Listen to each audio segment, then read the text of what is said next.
What's going on, everyone? So one of the things that I've talked about with the Lakers is being a third or fourth team, particularly with a potential Giannis trade as well as a potential Kevin Durant trade, right? Instead of going after the big fish, instead of directly trading for those guys or trying to trade those guys, don't waste your time. You're probably not getting either of those guys anyway, but maybe you could get some pieces that go out in any potential trade, right? If, you look at the Milwaukee Bucks, for example, right?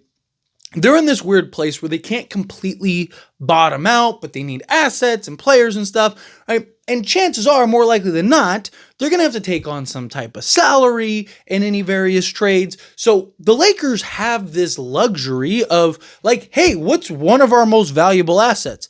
Expiring contracts.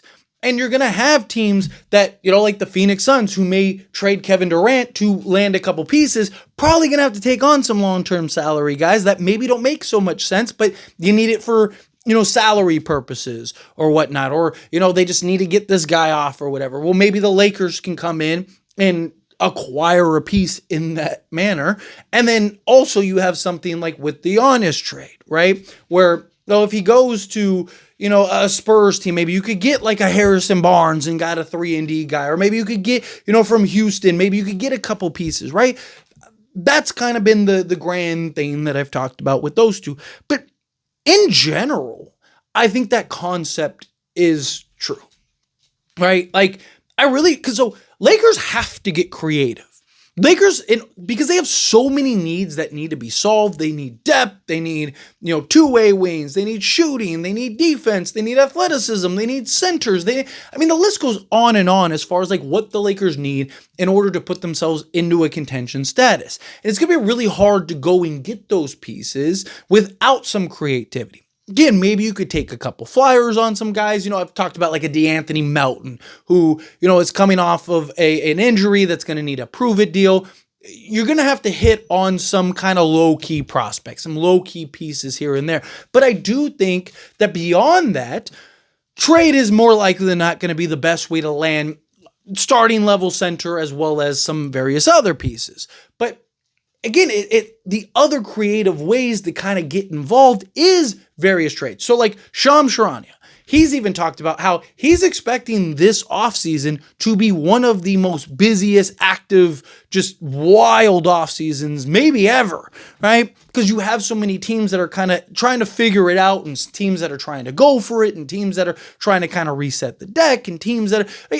You never know what direction a team is going to go and how they're going to approach it and go about it, right? And then, of course, once you get to the trade deadline, you get teams that, were planning on being good that ended up being bad, or teams that planned on being bad that ended up being good and they don't want to be good, want better pitch. So there's always going to be opportunity in that regard. But for me, I look at this Lakers team and it's like, can you maximize your expiring contracts to maybe land pieces that you wouldn't have been able to get otherwise, but those players don't necessarily make sense for that opposing team, right? Like, so you're all the time like, oh, this team would never trade with the Lakers, or that team would never trade with the Lakers, or so on and so forth. Yeah, you might be right. Maybe this, team A won't trade with the Lakers, but team A's player might make a ton of sense for the Lakers.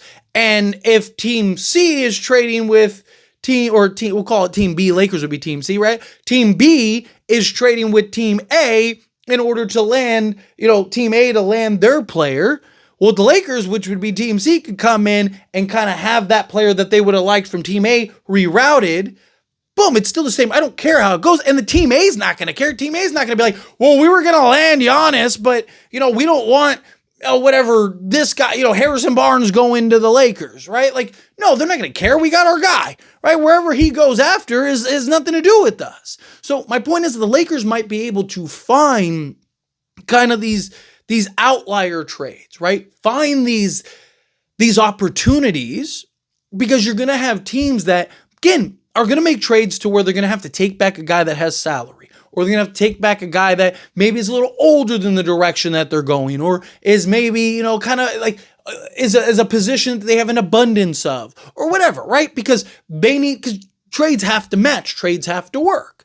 And that's where I look at the Lakers as a team that can come in and kind of seize the moment, where it's like, hey, you don't need another, 3. You have 12 of them. You know what you could use is another, guard, point of attack guard. Well, we have Gabe Vincent, and Gabe Vincent is an expiring contract. Or hey, you have this guard, this 6'5" guard that, hey, you don't really need. You have an abundance of those. But you know what you could need is a 6'8" versatile forward. Well, just so happens we have a guy in a Rui Hachimura that's on an expiring deal. Or, a Maxi Kleba who's a floor spacing big man, and you need another big man, right? And he's on an expiring deal, right? Or again, hey, this guy has 3 years, whatever, 30 million on his deal, or 33 million on his deal.